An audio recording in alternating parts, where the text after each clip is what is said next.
Йоу, барлықтарыңа сәлем. Менің аты жөнім Бақберген Сұлтан.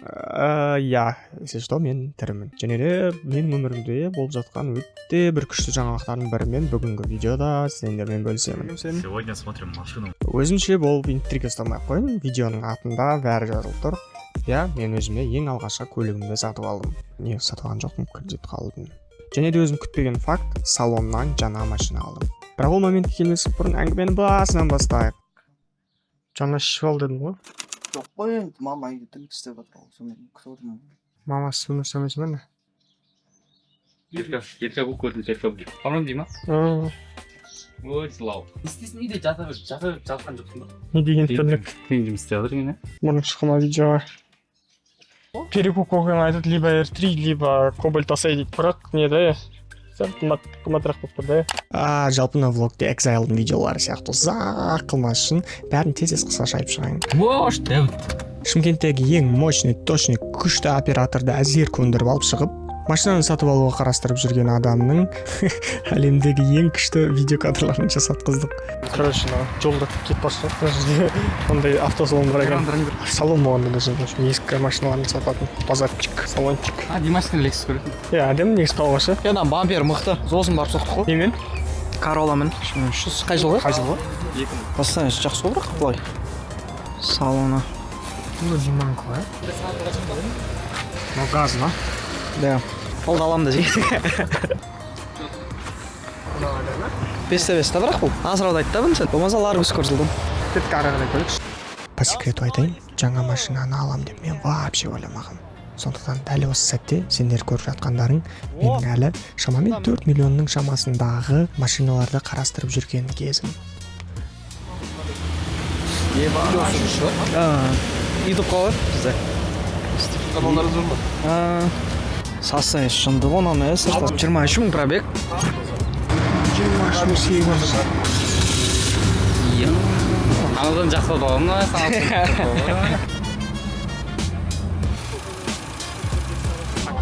Джентралар қашан? Ол қара цветтегі ше. Басет.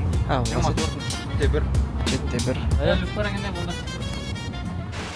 Ал ескі машиналарды көріп болғаннан кейін мына бір автосалонға келген кезде менің ойым оппа деп 180 градусқа өзгерді. Себебі мына жерде көрген JAC G7 2023 жылға жүрілген автокөлігі 6,5 миллион теңге деген бағаға тұрды. Мен жаңағы ескі Gentra Cobalt R3 дегендерді көргеннен кейін мынау, конечно, вау болды. Бірақ бағасы әрине 2,5 миллион теңгеге қымбатырақ. Короче, ескі машина аламын деген жайлап қайдан новый деген көшіп жатыр ше. Новый нандай. Не слишком новый, да, автосалон? Шампу. Соны күшті болар еді деп ойланған кезде балдар одан да күшті нәрсені еске түсірді. Сол сәтте Инстаграмнан JAC-тың рекламалары қайта шыға берген еді. Жаңағы 2023 жылғы JAC-қа қызыққаннан кейін мен сайттарына кіріп көре салайыншы дедім. Кірсем, 2025 жылғы базовый комплектациядағы JAC G7 қанша деп ойлайсыңдар? 6,5 миллион теңге. Короче, бүгінгі күн кешегі күннің ертеңгісі. Что? Цитата оқып кеттім ғой. Короче, кеше бері көрдік и мынандай тоқтамға келдім. Ама менің қарап жүрген машинамда Gentra'ны 4 миллионға деген. Соншамасы типа не стоит деп жатыр. Лучше сәл миллион жарым қосып Кобальт алса дұрыс деп жатыр.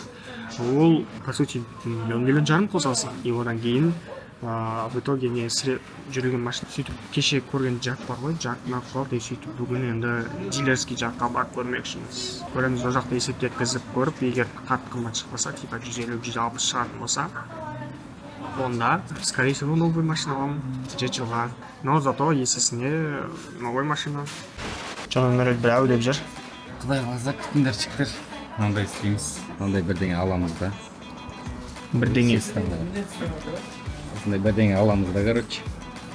Артын үйгі жібереміз ғой. Сәл күтіңдер. Қазір Абит Дәулетпен менің лавашымда келтін мына жігіт бургер деді, бургерін күтіп отырмыз енді. Шампу. Мына жігіт қосылды бізге. Сегодня смотрим машину. Қазақша. И в конце видео вы увидите. И он соны көресіңдер. Қандай машина. Может быть, біз... Орысша жетпей қалды. Может, Короче, қазір есепті еткізіп көрейін деп отырық. S-тің полный комплектациясын и одан кейін жаңағы не полныймен и плюс жаңағы JS4-ті де есептеп көреміз. Короче, 7 миллион, 6,5 миллион, 7 миллион, 7,5 миллион.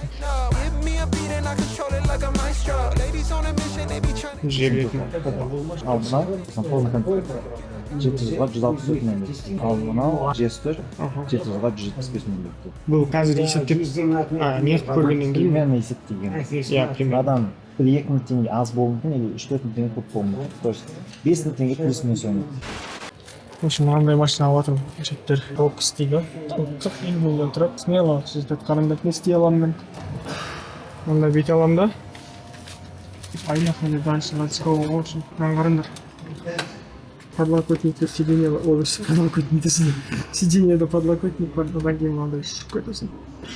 Мынаны былай жылжытуға болады екен. Көтеріп алып отыруға болады екен. Кайф қой, иә? Не? телевизор ғой.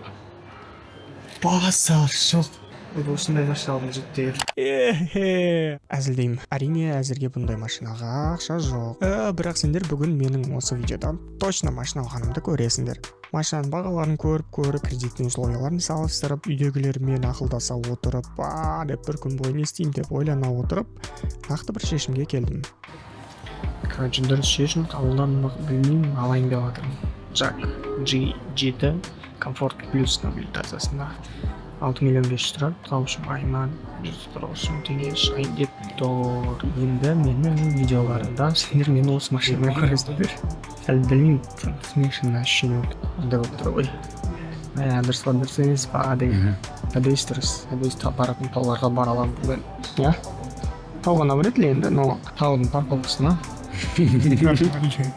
Ал машинаны алуға шешім қабылдағаннан кейін оны бірден 1 сағаттың ішінде алып шықтым десем әрине өтірік болады. Себебі банкке ұсыныс жіберіп одан одобрение алғаннан бөлек договорларға қол қою, первоначалканы төлеу және де тағы да сол секілді құжаттамалар жұмысы жай ғана жарты күнді алып қойды. Төлем жайлы сізден сұрайын ба? Айдың қай күнін төлеймін сонда? Любой 221 аламын. Солай өте ұзақ документацияны толтыру процесінен кейін бірден алып кеткен жоқ, тағы да өте ұзақ уақыт автосалонға банктен ақшаның түсуін күттік. Күтіп отырмыз. Автосалон өзінде біз Шымкент Сити-молға маған Бексұлтан қосылды. Арасында үш айтпақшы соңға барып қайттым. Номер алдым. Номерді айтпақшы маған өзіме таңдауға мүмкіндік бермеді. Бірден мынау сенікі деді, болды. Спорт ете алмай қалдым даже. Одан бөлек үшін нотариусқа бардым, өз-өзіме рұқсат бердім. Жолпысында процесс бар екен. Әйелден рұқсат алу керек. Егер бойдақ болсаң, өз-өзіңе рұқсат бересің. Сөйтіп оның бәрін бітіріп келгеннен кейін, банктен ақша түскеннен кейін не болды деп ойлайсыңдар? Тағы да документация. Бірақ бұл жолы реально соңғы документация. Көлік шығар алдындағы табельге қол қойдық. Жалпы техобслуживание анау-мынау секілді документтермен танысып, машинаны наконец-то алып шықтым. Короче, Астын жап, үстін жап.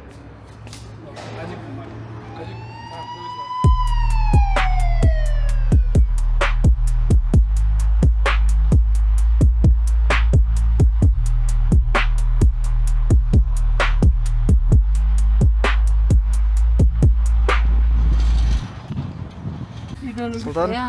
Бісмілда. Құтты болсын балам. Let's go. Орыс қып алу керек. Ағылшынша қып алу керек текстің бәрін. Әлі Қытай ма? Вроде как, вроде. Парковкада тұрған жоқ ерге, қараш. Жоқ болды, шешілді. Ана автоходтайын кнопканы үйреніп алсаң вообще кайф ол. Красный барып тоқтайсың да, соны басасың, тормоз баспайсың. Жолдың бойында қызыл не тұр ғой? Соған кіріп, бір 2000 теңге сол үй жаққа дейін жетеді спокойно. Үлкен рахмет видеоны осы жерге дейін көрген болсаң. Ал егер ұнаса, онда лайк басып кетіп, комментарийға жазып кетсең, мүлдем қатты қуанып қалар едім. Ал видеоны сен ең қызық жерінен қырқып жатсың ғой, не үшін машинаны айдап жатқан кадрларды көрсетпейсің десеңдер, менің жауабым келесі видеолардан көресіңдер. Мысал үшін қазір артқы фонда көріп тұрған кадрлар келесі видеоның үзінділері. Мынау біздің трехспальный кровать. Мыналар жатып барайын деп жатыр. Осы машинада мен достарыммен бірге Алматыға бардық. Сол видеодан осы машинаның жүрісі қалай, жалпы комфорты жайында көресіңдер. Және де тек қана ол жайында емес, өте атмосфералы, өте қызықты Алматы жайында влог болды. Сондықтан каналға жазылыңдар. Ал келесі видеоның шыққаны жайында бірінші рет білу үшін ана колокольчикті тоже басып қойыңдар. Ал сендермен бірге болған менің достарым және мен Бақберген Сұлтан, барлықтарың сау болыңдар.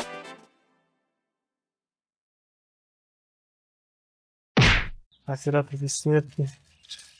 Boş des. Оператордың ұзын қанша сантиметр? Boştu. Biz sen андай ekan var. Osunda yapmanı sen. Vay güzel. Boş. Mандай болды ғой. Ей, Demek osunda ekan ғой сонда. ойбай. Кәдімгі қандай? Не қандай болды? Жұқа екен. Çıkan ekan. Onday ses. Ей, мен кім көрсетіп қойғандар, мен